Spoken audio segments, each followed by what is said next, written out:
আমার ছেলেকে হাফেজ বানানোর জন্য মাদ্রাসায় দিয়েছি, কিন্তু ও আর মাদ্রাসায় যেতে চায় না। এখন আমার করণীয় কি?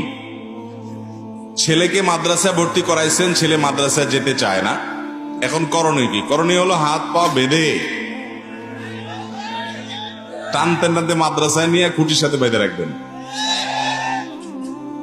বলে ঠিক, এটা ঠিক নাকি? তাহলে বেঠিকে না বলা দরকার ছিল, আপনারা তো ঠিক বললেন।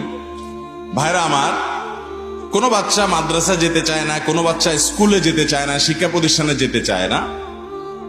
এগুলো অনেক সময় হয় যে শিক্ষা প্রতিষ্ঠানটার পরিবেশ বাচ্চাকে ধরে রাখার জন্য উপযোগী না। হয়তো কোনো শিক্ষক সেখানে নির্যাতন করে, বাচ্চাকে সেভাবে আদর করে সোহাগ করে শিক্ষা দিতে পারে না, বা কোনো ত্রুটির কারণে হয়তো বাচ্চা সেখানে, অথবা কোনো দুষ্ট ছেলেদের কারণে সে সেখানে যেতে চায় না। মা বাবা এসব ক্ষেত্রে খুবই বিচক্ষণতার সাথে বোঝার চেষ্টা করবেন যে সমস্যাটা আসলে কোথায়। সমস্যাটা যদি ধরা যায় তাহলে খুব সহজে সমাধান করা যাবে ইনশাআল্লাহ। আর যদি সমস্যার সমাধান করার জন্য সমস্যা চিহ্নিতই করা না যায়, তাহলে সেক্ষেত্রে সন্তানকে জোর করে ধরে বেঁধে মেরে ধরে তারপরেও জবরদস্তিমূলক মাদ্রাসায় বা স্কুলে পাঠাইতেই হবে এমন কোনো বাধ্যবাধকতা। অনেক মা বাবা সন্তানকে হাফেজ বানাবেন নিয়ত করেছে, হয়তো অন্য কোনো সমস্যা নাই, স্কুল বা মাদ্রাসা প্রতিষ্ঠান ঠিকই আছে, সেখানে সবই ভালো আছে, উস্তাদদেরও কোনো ত্রুটি নাই, কিন্তু সন্তানের হয়তো পড়া মুখস্থ হয় না, সবাই মুখস্থ শক্তি সমান না, পড়া দিতে পারে না, এই জন্য তার অসুবিধা হয়, সে আনইজি ফিল করে, সে লজ্জিত হয়, প্রতিদিন পারে না, তো যার কারণে সে আসলে হিপসটা আর পড়তে চায় না। যদি পরিস্থিতি এরকম হয় যে তার স্মৃতিশক্তি খুব দুর্বল, সেটাও মা বাবাকে গবেষণা করে অ্যানালাইসিস করে বাচ্চার মধ্যে সমস্যা আছে কিনা বের করতে হবে। যদি এরকম হয় যে সমস্যাটা বাচ্চার নিজের, তাহলে তার স্মৃতি শক্তি কম, অথবা সে যে কোনো কারণে হোক পড়াশোনা কন্টিনিউ করতে পারছে না, তাকে বুঝায় নসিহত করে তার সমস্যা থাকলে সমাধান করে যদি সম্ভব হয় তাকে পড়াবে, আর না হলে তাকে অন্তত নির্যাতন করে মেরে ধরে টর্চার করে তাকে হাফেজ বানাতে হবে এমন কোনো বাধ্যবাধকতা ইসলামে, কিন্তু তাকে মুসলমান বানাতে হবে, দিন শিখাতে হবে, দিনই পরিবেশে গড়ে তুলতে হবে, নামাজ পড়াতে হবে এবং নামাজের জন্য শাসন করতে হবে, সেটি কিন্তু ঠিকই করতে হবে। সব জায়গায় আবার আপনি একেবারে টলারেন্ট হয়ে গেলেন, সব জায়গায় একেবারে আপনি খুব বেশি উদার হয়ে গেলেন, তার নামাজটার ব্যাপারে খোঁজ খবর নিলেন না, সে উল্টাপাল্টা করছে, গুনাহের পথে যাচ্ছে, ধ্বংসের দিকে যেতে পারে, সে ব্যাপারেও আপনি সিরিয়াস হলেন না, এরকম হওয়ার কোনো সুযোগ নাই। তবে পড়ালেখার জন্য বাচ্চাদেরকে টর্চার করা, যেটাকে জুলুম বলা যায়, সেই পর্যায়ে চলে যাওয়া, এটা কোনো অবস্থাতে জায়েজ হতে পারে।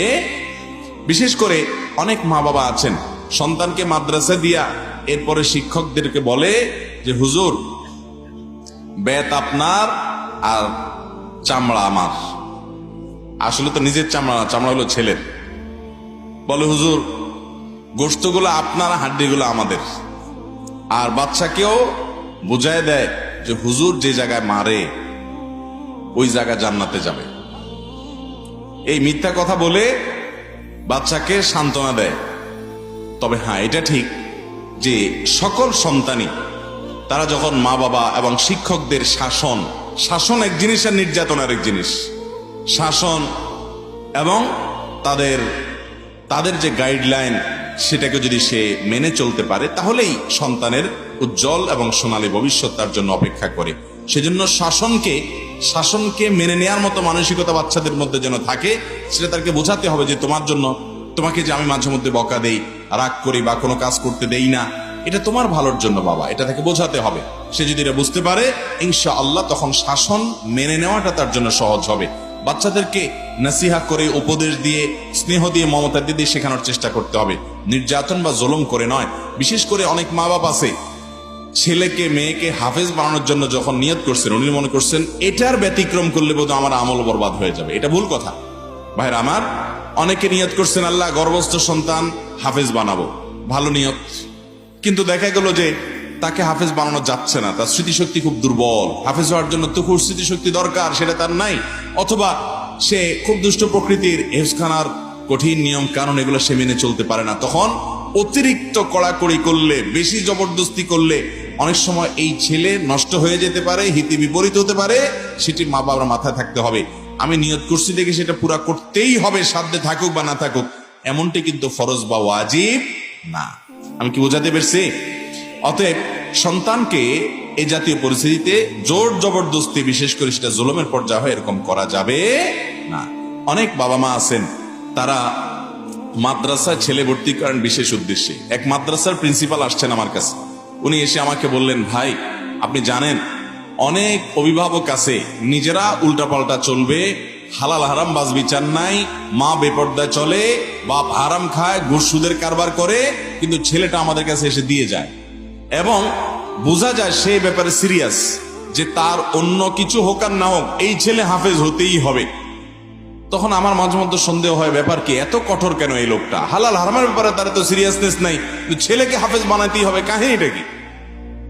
তো আমি আবিষ্কার করলাম যে অনেক বাপ মা শুনছে যে কোনো এক ছেলে যদি জান্নাত হাফেজ হতে পারে তাহলে সে তার পরিবারের 10 জনকে সুপারিশ করে জান্নাতে নিয়ে যায়। তখন বাপে চিন্তা করে, ওরে যদি পিটায়া মেরে ধরে শিকলে বেঁধে যেভাবেই হোক হাফেজটা যদি ওরে বানাইতে পারি, তাহলে আমার দুনিয়াতে যত আকাম কুকাম করছি সব কাটাকাটি হয়ে যাবে। এটা ভুল ধারণা ভাই। আপনি যত মানুষের হক নষ্ট করবেন, যত অন্যায় কাজ করবেন, ছেলে হাফেজ হয়ে আপনার সব মাফ করে দিয়ে আপনাকে জান্নাতে নিয়ে যাবে। সে আশায় সন্তানকে মেরে ধরেলেও হাফেজ বানাবেন, এটা কোনো সঠিক চিন্তা হতে পারে? এটা ঠিক আল্লাহর অনুমতি সাপেক্ষে হাফেজ যে কোরআনকে বুঝে পড়বে, কোরআনের উপর আমল করবে, কোরআন মুখস্থ করবে, কোরআনকে ধারণ করবে, আল্লাহর অনুমতি সাপেক্ষে সে অনেকের জন্য সুপারিশ করবে, বিনা হাদিসে আছে। কিন্তু এর মানে এই না যে আপনার যত পাপ অপরাধ হবে সে তার সুপারিশে সব মাফ করায় ফেলবে। বিশেষ করে বান্দার হক আপনি নষ্ট করবেন আর ছেলেকে হাফেজ বানায় দিবেন, আর কোনো অসুবিধা হবে না। তাহলে সবাই মিলে পরিবারের একটা করে ছেলেকে